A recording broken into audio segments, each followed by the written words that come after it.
Hi guys, so welcome sa ating topic ngayon. And it's all about shear and moment in beams. So first let's define beam. Beam refers to a slender bar that carries transverse loading that is applied forces are perpendicular to the bar. Okay, so ang sabi dito, any bar daw na subjected to transverse loading, so siya ay tinatawag na nating beam. O ang beam ay can either be horizontal or perpendicular sa axis nito. So, common beam sa structural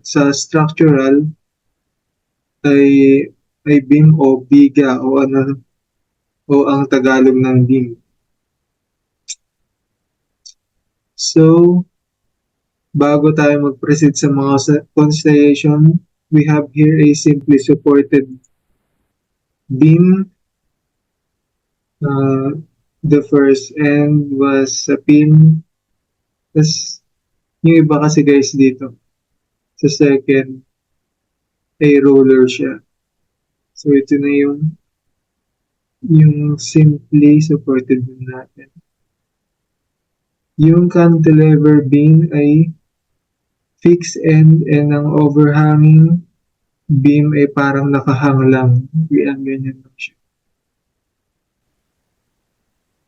So next, ano naman yung mga possible na loading? So kunwari ito yung beam, so yung concentrated load ay ganyan siya.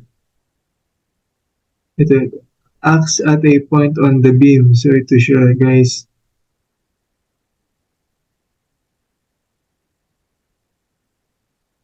Yung concentrated load ay ganyan siya, nakatutok siya pababa. So example natin ay may nakatayo na tao. So yan ang concentrated load.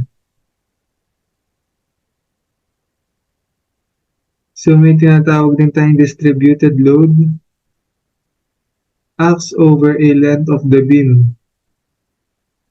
So, define lang natin ito. Ano ba sa inyong nakasulat? So, bago tayo mag-proceed, kung paano natin gawin yung area method, aralin muna natin yung mga ito para tama ang mga analysis natin. So, next, graphical representation of shear moment throughout the span of the beam. Shear forces that tend to rotate a beam element clockwise. So kapag clockwise siya, guys, we will assume na positive siya. Okay? So bending moment that's tend to bend a beam element concave upward the beam. Yan, guys. Ito yung smiles na sinasabi. So we're done na dun sa convention, guys, sa kanina. Proceed na tayo sa shear and moment diagram. So first, we can use the method of section, and the other one is the method of area. So first, let's discuss the method of section. Shear and moment function of x for each segment of beam between a change in loading point or discontinuity in loading. Next naman, yung method of area. I-explain ko lang pala yun sa method of section. Yung method of section, ginagawa nito is nagke-create siya ng equation ng shear and ng moment with respect sa x. Okay, so equation ginagamit dito, equation of equilibrium, para ma-define natin yung function of x. So dito naman sa method of area, ginagamit naman natin yung loads ng area ng diagram para ma-solve yung equivalent ng shear at moment. So ito guys, medyo madali lang tong method of area. Kaso may mga disadvantage siya dahil may part na magulo o nakakalito siyang isolve. So, ngayon din niyo pa na-imagine pero mamaya maintindihan niyo kapag tinry natin siyang isolve. So, next, ito naman yung sa method of area kung paano yung step-by-step na kukuha siya. So, first, compute the support reactions. Pangalawa, draw the shear diagram using the area under the loading diagram. Note that shear diagram is always first degree higher than the loading diagram. Number 3, draw the moment diagram using the area under the shear diagram. Note that moment diagram is always first degree higher than shear diagram. Next, degree of slope. So, itong type of load na to, wala siyang load. Yung point load, anong degree siya? Ano yung load niya? Wala siyang degree pag sa shear. Pag sa shear, 0 degree siya. Pag sa moment, first degree siya. Yan guys. I-visualize nyo na lang yung mga type of slope. Balikan nyo na lang mamaya. So next, ito yung problem natin. Try natin siyang i-solve. So bago natin siya i-solve, ito yung sabi sa problem natin. Draw the shear force and bending moment diagram for the simply supported beam shown. So guys, ito yung figure natin. So yung sabi nga dun sa ano natin, una, kunin muna natin yung reactions niya. So yun yung gagawin muna natin. So guys, nandito na tayo sa problem natin. So, ano nga ba yung nakasulat dun sa first, sa step by step kung paano gawin yung area method. So first, kunin muna natin yung reaction ng mga to, ng load na to. So paano nga ba yun? Paano tayo kukuha ng reaction? So kapag kukuha ka ng reaction dito, dito ka magsisimula. So, ganito siya.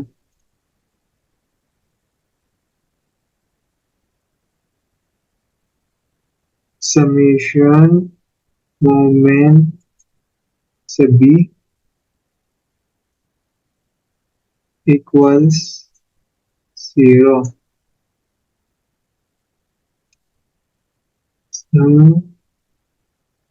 So, dito wala siyang load. So, lagay natin ito yung RD, RD times yung distance niya. Ano ba yung distance niya? Itong 2 at saka 3. So, bale, 5 siya.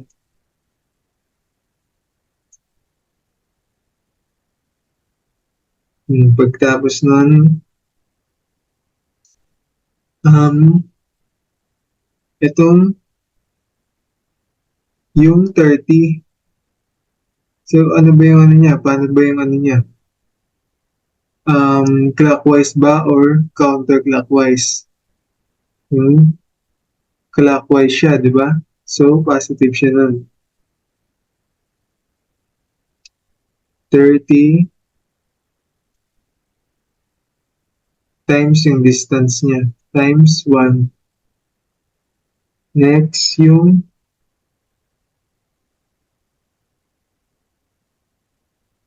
next is yung sa segment C. So, ano yung ano niya, guys? Equals 50 times distance. RD equals 24 kN. Ito yung reaction natin sa RD. Next, yung dito. Kapag kukunin nyo yung dito, yung natitira, yung isang reaction, gagawin nyo na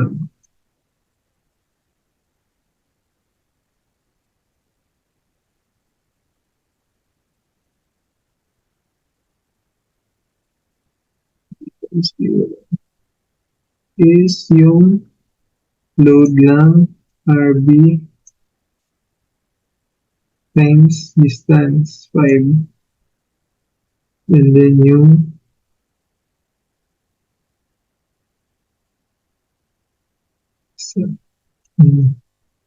times 2, yung mga load lang guys, yun lang yung kukunin nyo, plus 6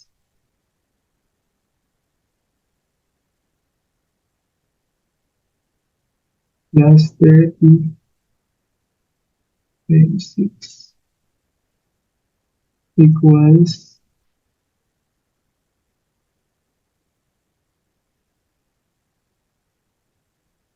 56 kN.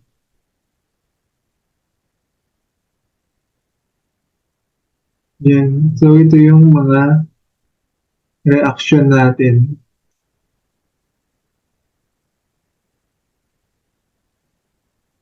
So, next natin guys, pagkatapos natin kunin yung reaction nila, ay gagawin na natin yung shear diagram.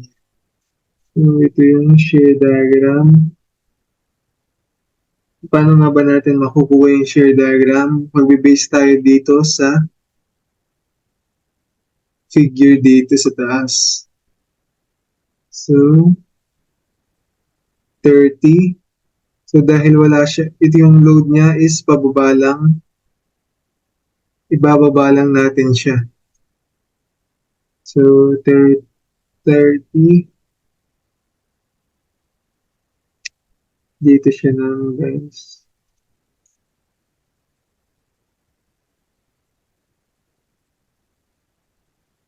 Dito siya. Assume natin siya na dito. So, yan, 30. 30.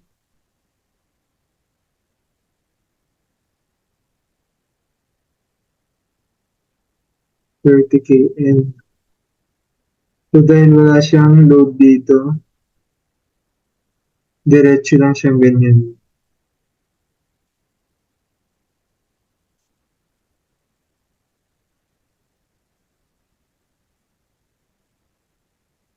So, dahil meron siyang load na pataas dito, yung gagawin natin, 30 minus 26. Kaya siya naging minus dahil nasa baba itong 30 natin dahil mababa siya. So, magiging 30 minus 56 equals 26. So, assume natin siya nandito.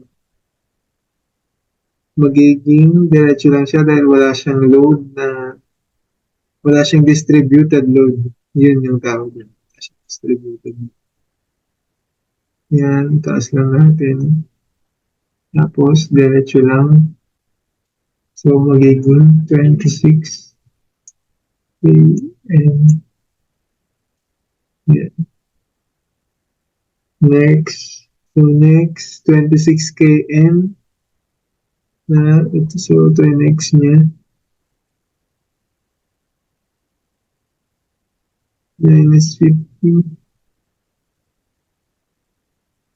26 minus 50 equals 24. So, bababa lang natin siya dyan. Plus, idediretso natin. 24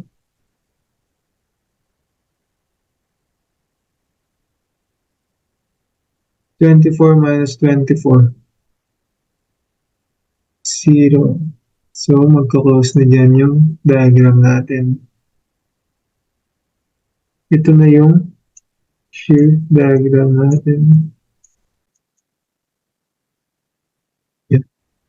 Next, yung moment diagram. Yan. Start tayo dito ulit.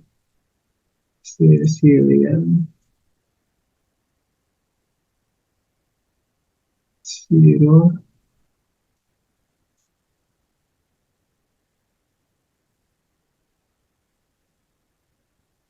Tapos yung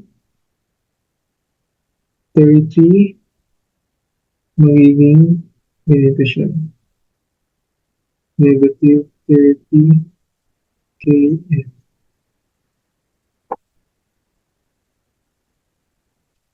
Next, 30 km magiging 48 km.